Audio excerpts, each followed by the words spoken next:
میرے سامنے سے ہٹو۔ وہ سرد نگاہیں اس لڑکی پر ڈالے تحکم سے بولا، تم یوں اندر نہیں آ سکتے، اپنے گارڈز کو باہر کھڑا رکھو، یہ گھر ہے، کوئی پولیس چوکی نہیں جو یوں آدمیوں کو لیے گھسے چلے آ رہے ہو۔ وہ بلند آواز میں بولی تھی۔ ایک پل کو سردار سائم کی آنکھوں میں حیرت اتری اور اگلے پل ہی غصہ مزید تیز ہوا۔ کیا اس گھر میں کوئی مرد نہیں جو مجھ سے آ کر بات کرے؟ وہ اسے گھورتے ہوئے بولا اور اگلے ہی لمحے اسے ایک طرف قطع اندر داخل ہوا تھا۔ مردوں سے بات کرنے مرد آتے ہیں سردار، اور تم نے یوں عزت پر سوال کھڑا کرنے کسی کی چوکھٹ پر اسلحہ سمیت حملہ کر کے کوئی مردانگی کا ثبوت نہیں دکھایا۔ وہ سرخ چہرہ لیے تیزی سے کہتی اس کے سامنے آئی تھی، تبھی اندر سے صالح رحمان وارد ہوئے۔ لاؤنج میں موجود نفوس کی تعداد 3 ہو چکی تھی۔ مومنہ، صالح کو میرے حوالے کرو۔ سردار سائم نے صالح رحمان کی طرف دیکھا۔ کیوں تمہارے حوالے کیا جائے مومنہ کو؟ وہ پھر سامنے آئی۔ پنچایت فیصلہ کر چکی ہے، وہ میرے نکاح میں آئے گی اور آج ہی ہم اسے یہاں سے لے جائیں گے۔ مومنہ کا چہرہ سفید پڑا اور آنکھیں لال انگارہ ہوئی۔ کس خوشی میں؟ وہ غرائی اور 2 قدم آگے آئی۔ سائم نے اس لڑکی کو نفرت سے دیکھا اور اس کی آنکھوں میں آنکھیں ڈالے غرایا۔ میرے بھائی کے قتل کے بدلے میں؟ یہ دنیا کے کون سے قانون کا طریقہ ہے؟ اپنے بھائی کے قتل کا مقدمہ درج کرو۔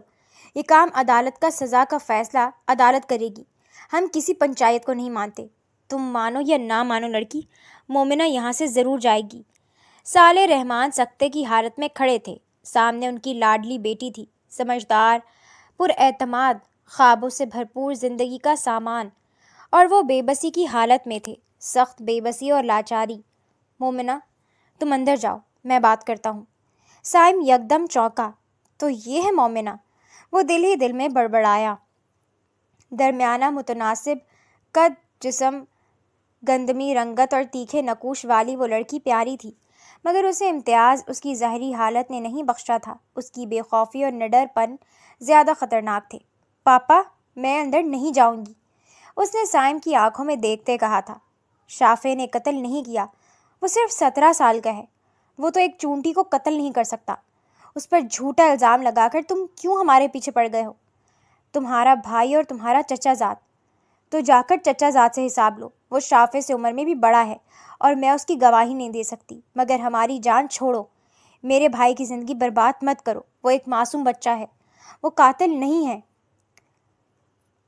وہ چیخ رہی تھی، مگر سائم نے ناک پر سے مکھی اڑانے جتنا تکلف بھی نہیں کیا۔ وہ اس کی بات نہیں سن رہا تھا، وہ صالح کی طرف دیکھ رہا تھا جو خاموش کھڑے تھے۔ مومنہ، اندر جاؤ۔ بابا، میں نے کہا اندر جاؤ مومنہ، جاؤ اندر۔ وہ غصے سے دھاڑے تھے۔ مومنہ آنسو ضبط کرتی اندر کی طرف بھاگی تھی۔ سردار، میری بیٹی بہت چھوٹی ہے، کیا کوئی اور گنجائش؟ نہیں، کوئی گنجائش نہیں ہے۔ اگر تم نے نکاح سے انکار کیا تو میں اسے بغیر نکاح کے یہاں سے لے جاؤں گا، اور اس کے بعد جو ہوگا اس کی کوئی گارنٹی نہیں ہے۔ گھٹیا انسان، کیا کہا تم نے؟ ہاں، پھر سے بولو۔ وہ جو وہیں ستون کی آڑ میں کھڑی تھی تاکہ ساری باتیں سن سکے، پہلے منٹ میں ہی وہاں سے نکل کر اس کی طرف لپکی۔ وہ تیزی سے سردار سائم کی طرف بڑھی اور اس کے گریبان کو کھینچتے اس نے زوردار تھپڑ اس کے چہرے پر رسید کیا تھا۔ صالح رحمان یک دم ساکت رہ گئے، خود سردار سائم ایک پل کو ساکت رہ گیا تھا۔ اگلے ہی پل اس نے مومنہ کی کلائی دبوچ لی۔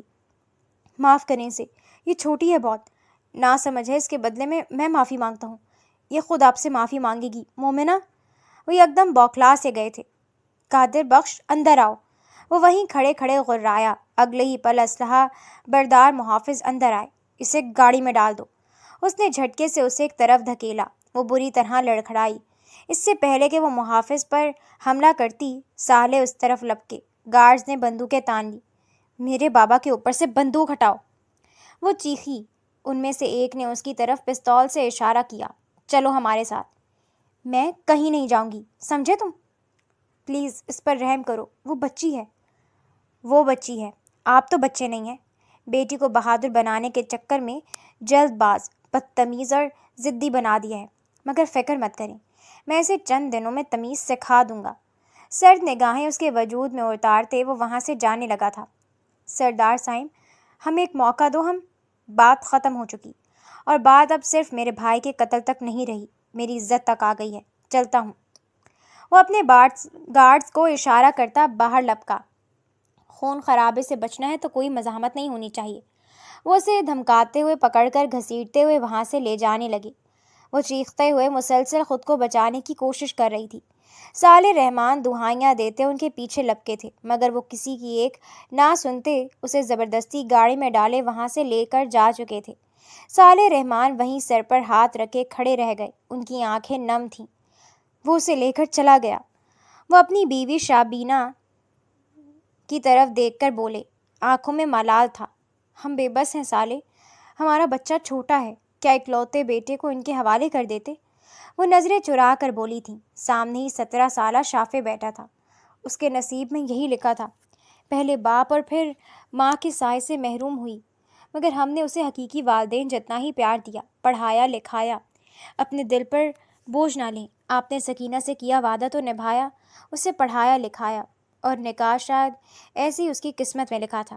دعا ہے کہ اس شخص کا دل اللہ نرم کرے۔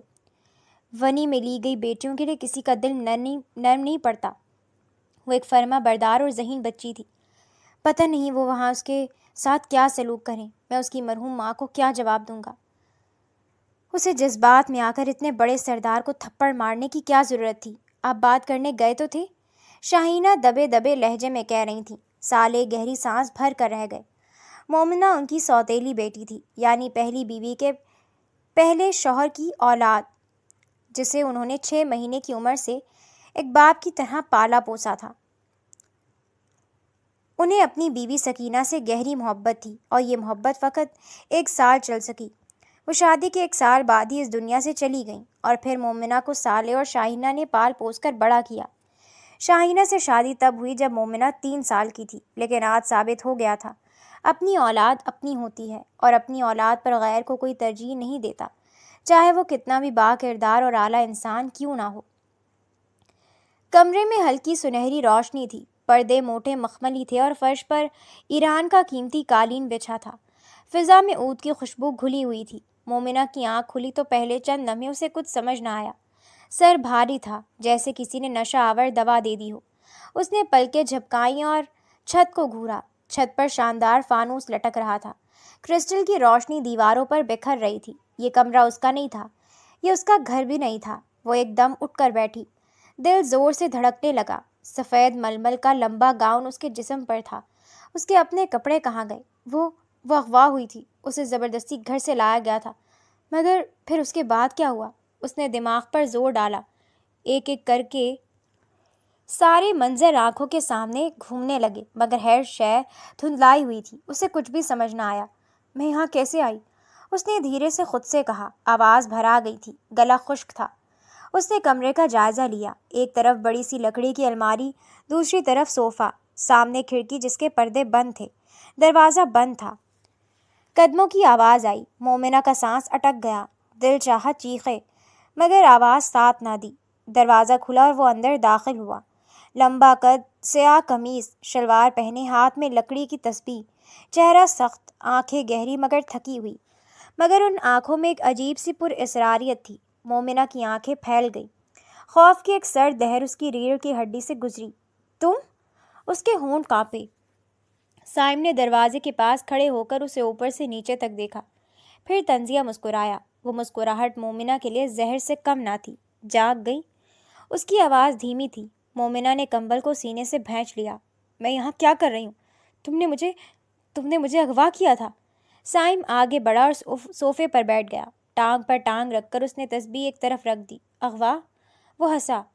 مومنہ، تم پہلی ہماری طرف دی جا چکی تھی۔ بکواس مت کرو۔ مومنہ چیخ پڑی۔ میں اپنے گھر جانا چاہتی ہوں، فوراً۔ صائم نے گہری سانس لی۔ اس کی نظریں مومنہ کے چہرے پر ٹکی تھیں۔